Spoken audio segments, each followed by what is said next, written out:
In this video, I'm going to show you how to do the UK double crochet or the US single crochet. This is number 3 in my series of Learn to Crochet tutorials.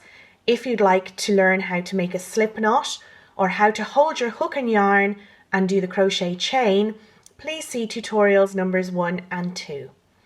So to start, for the double crochet, what we're going to do is chain what is known as our foundation chain, and we are going to chain 11 stitches.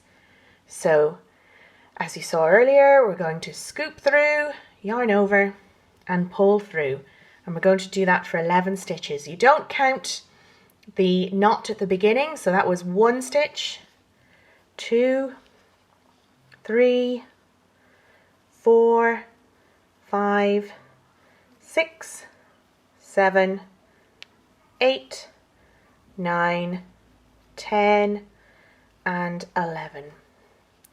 You should try and work nice and loosely. You can see there's a good bounce in those stitches there. When you're counting your chains, you don't count the knot, and you can see the V shape that forms each stitch. Count up one side, 1, 2, 3, 4, 5, 6, 7, 8, 9, 10 and 11. To work your double crochet, which is the first of the fabric forming stitches, you're going to work into the second stitch from the hook. So again, the loop on the hook doesn't count. This is stitch number 1 and stitch number 2. We're just going to insert under one loop on the V. We're going on the top side. Insert your hook. You're going to yarn over, which is scoop through and catch the yarn. Draw it through, pulling up a loop. You've got 2 loops on your hook. You're going to yarn over and pull through them both. And that is the double crochet. You can see the chain stitch that we've worked the double crochet into because that side loop has been pulled right up. So the stitch that we're going to work into next is the one that's just along. So insert, yarn over, pull through, yarn over, pull through 2. And again, you can see now that that chain is pulled up. So the next one we're going to work into is the one just beside my thumbnail. Insert, yarn over, draw up your loop, yarn over, pull through 2. And you're going to work 1 double crochet into each stitch along to the end.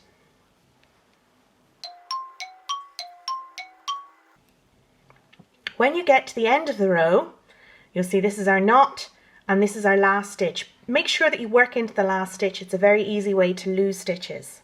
So insert, yarn over, 2 loops on your hook, yarn over, pull through them both. And you can see now we've started to form a fabric. When you look at the top of the rows, you can see that there's a new set of V's representing the top of each stitch, and you can use these to count how many stitches you've made. The first one here, 1, 2, 3, 4, 5, 6, 7, 8, 9 and 10. You'll remember that we chained 11 stitches. The 11th stitch is here along the side, forming the edge of the row, like the gable end of a house. So whenever you're chaining for your double crochet, always chain 1 more than the amount of stitches you need for your project. So here, to have 10 double crochets in a row, we chained 11. That first chain here is known as the turning chain, and every row needs to start with the turning chain. So to start row 2, we will chain 1, forming the beginning of the row, and then we'll turn our work. When I stretch this row out, you can see some very obvious holes just under the top of the V's of the stitches. And these are the rows that we're going to work into. So it's much easier to work the second row than it is the first row. Again, make sure that you work into the very first stitch, which is here. When you insert your hook, insert it into the hole, and you will see that you have both strands of the V over your hook. So yarn over, pull through, 2 loops on your hook, yarn over, pull through them both. Again, now it's much easier to position your next stitch. Insert, And again, you can see there, both strands of that V are sitting on the hook. You will yarn over to make 2 proper loops, yarn over, pull through them both, and work into each hole the whole way along the row. Once again, when you get to the end of the row, make sure you work into that last stitch. You can see here that there's a step. This is a real indicator that you haven't worked into the last stitch. If you're losing stitches as you move row to row, usually you've either missed the very first stitch of the row or you've missed the last one. So insert, yarn over, draw up your loop, yarn over, pull through them both. And you can see here we've got nice straight sides. And once again, when we count, you've got 1, 2, 3, 4, 5, 6, 7, 8, 9, 10 stitches. And it's a good idea to keep counting those stitches as you go so that your square doesn't turn into a triangle. As you continue to work your stitches, you can improve your hand position.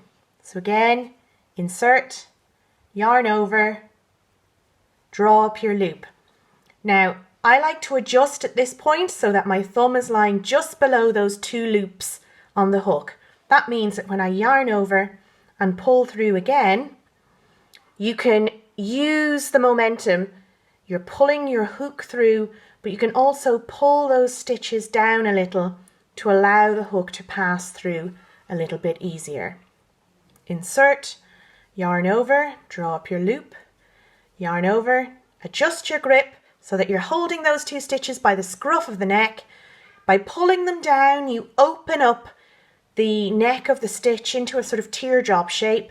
That allows the point of the hook to pass through. You can see how the hook rotates around, is pointing downwards, and fits through those open necks of the stitches. This will stop your yarn snagging, and it'll gradually, as your technique improves, allow you to crochet nice and smoothly, which improves the speed at which you crochet. So always adjust your grip mid-stitch, allowing you to ease those 2 loops over the hook without splitting or snagging your yarn. So here now I've worked 6 rows of UK double crochet.